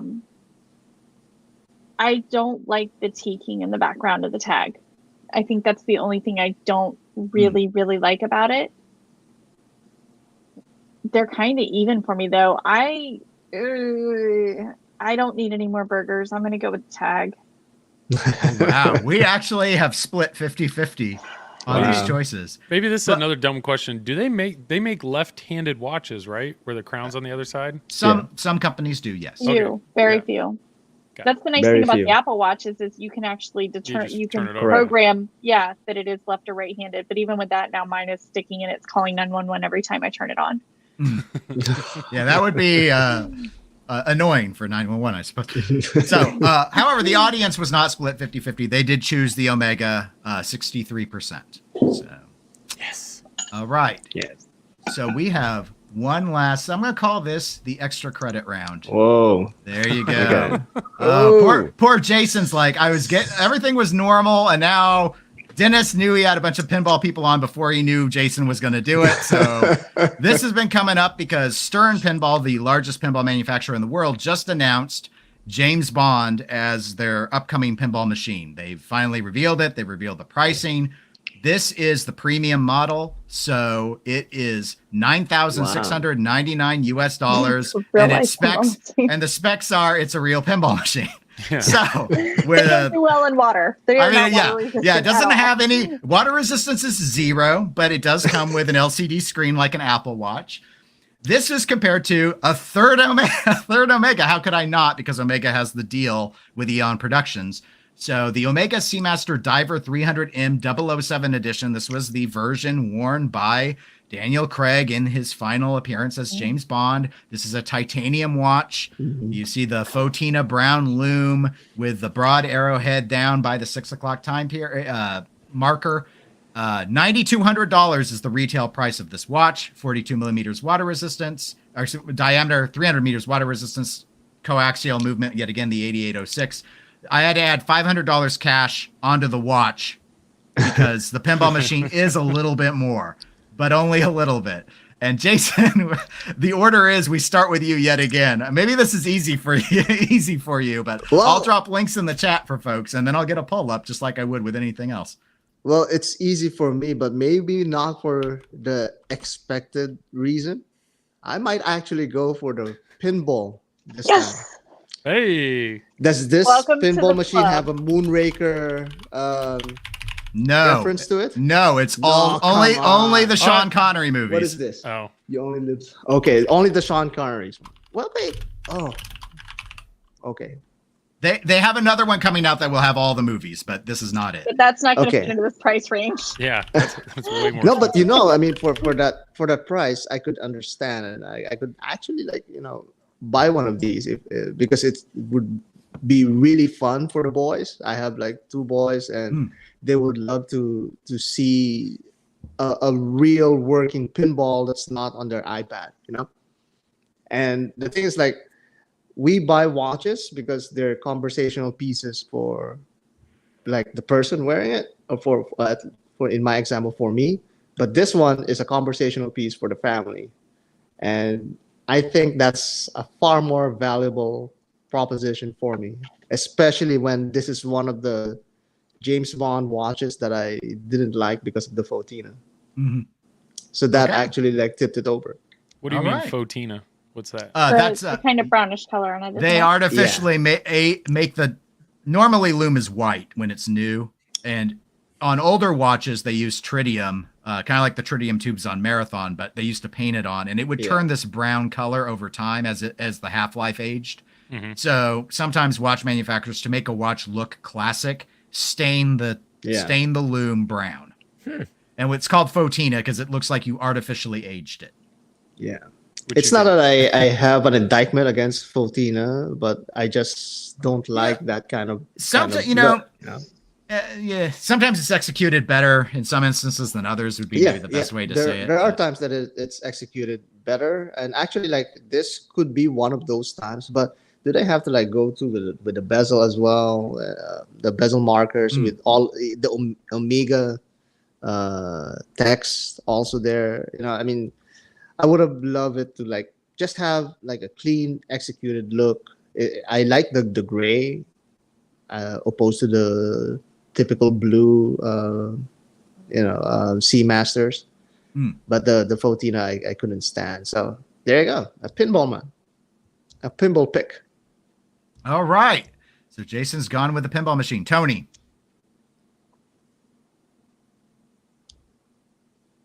You're muted, I think. There we go. You're still. That's there much better. I'm going to turn everything on its head. Since we're talking about the 007 editions, I want to take both of these and trade them in for Triumph's new limited edition 60th anniversary Bond motorcycle. I don't think it's enough money because they're only making 60 of them total, and the price and all the announcement information is on the 4th. So we don't even know the prices yet. Yeah, I don't know if that's valid then. Okay. No, I'm afraid you're stuck with my garbage choices, Tony. So sorry. In that case, I am also going to go with the pinball machine because I should be able to flip that and get a Godzilla eventually. Godzilla pinball, greatest game ever. Okay, Craig, it's 2 for Bond. I actually, Craig, really could you do your Bond rendition? The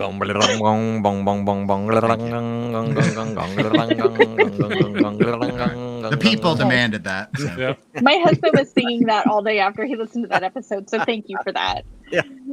It just gets in your head. Greg's a gift that keeps on giving. Yes.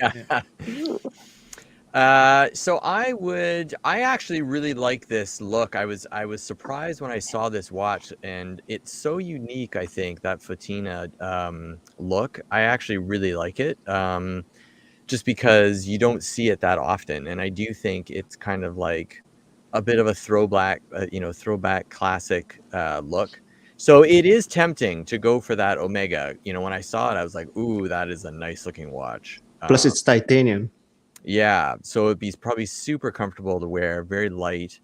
But at the end of the day, I got to go with the James Bond pinball machine. Pinball guy at heart, and yeah, I mean, who could say no to that? It's just that thing is just calling out fun. All right, it's so far a unanimous streak. Joel, will you break it? Can you end this? Yeah, right. No, you don't have you don't have room for this, Joel. You don't have room for this. Yeah, I don't have a game. Zach doesn't have a game here right now, so I got space. Oh. I would absolutely go pinball machine. I saw in chat there. Yes, that's something I can share with my friends and family. But what I will say is that's the best looking watch I've seen tonight. I went to Purdue. I'm a big fan of black and gold. So the Fotina kind of looks like a burnt orange, which is kind of the goldish color that Purdue uses. So that actually really visually I find very appealing. So I would say that's the best looking watch. I would take that watch over any other watch you've shown tonight. Maybe the Casio, I don't know. But no, but of course I got to go Bond on a wand. There's a vibrating rocket ship in there. I mean, there's a lot going on. Yeah. There's a lot going on in there. There's the guy right here in the back. That's James Bond on a jetpack. He's got a magnet to pick up the ball, and you get to drop the ball on a tank. Mm-hmm. Yeah. They've gone really high end on this stuff now. It's Inside connected too. Does this have a wait list? That one? This version, kinda.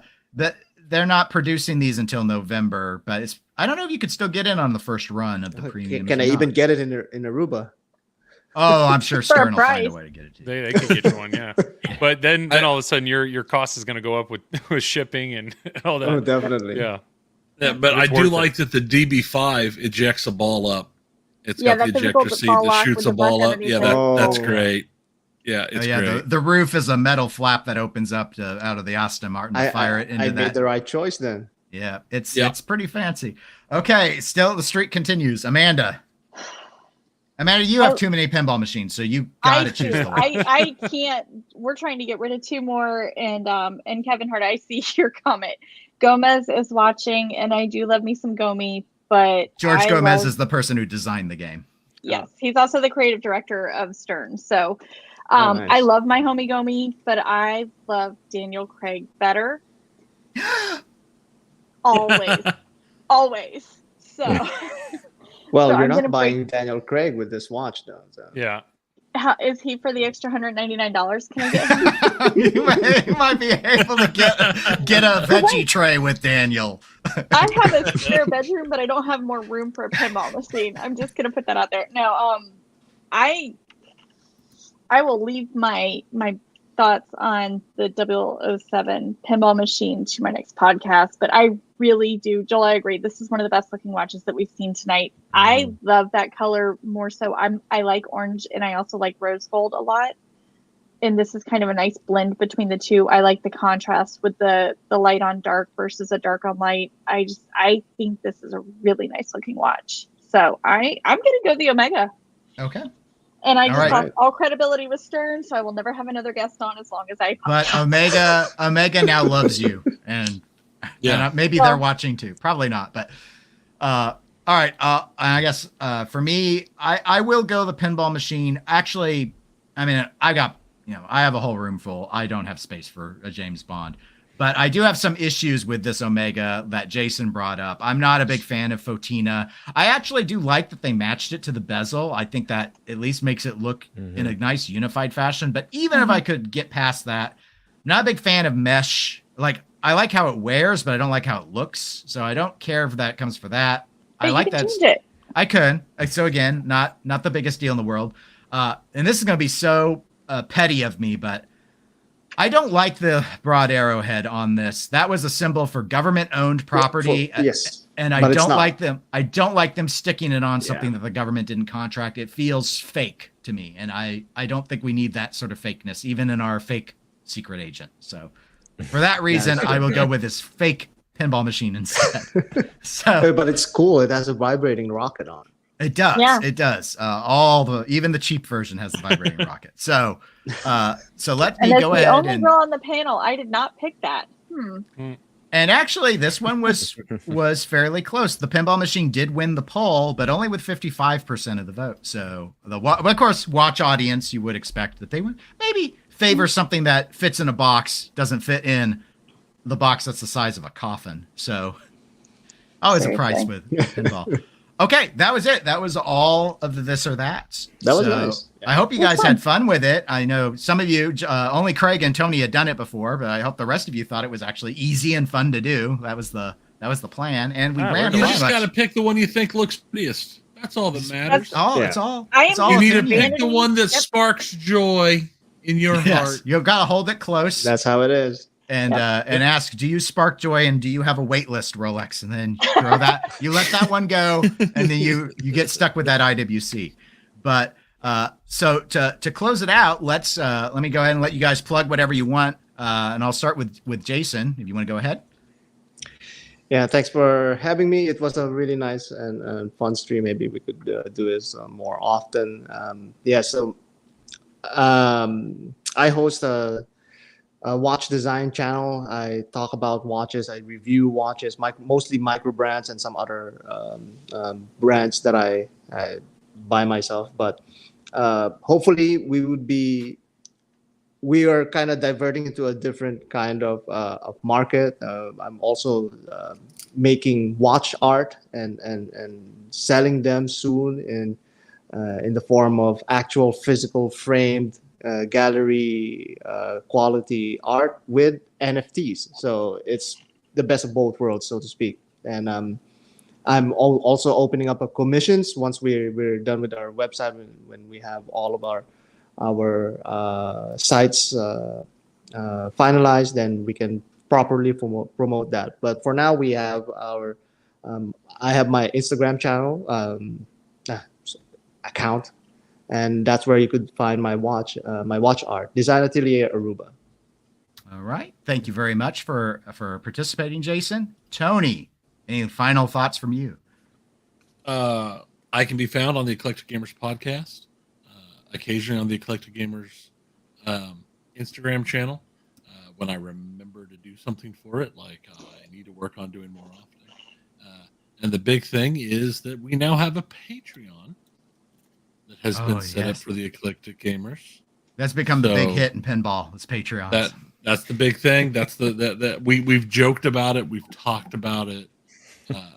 We've made multitudes of running jokes about it, and now it's an actual real thing.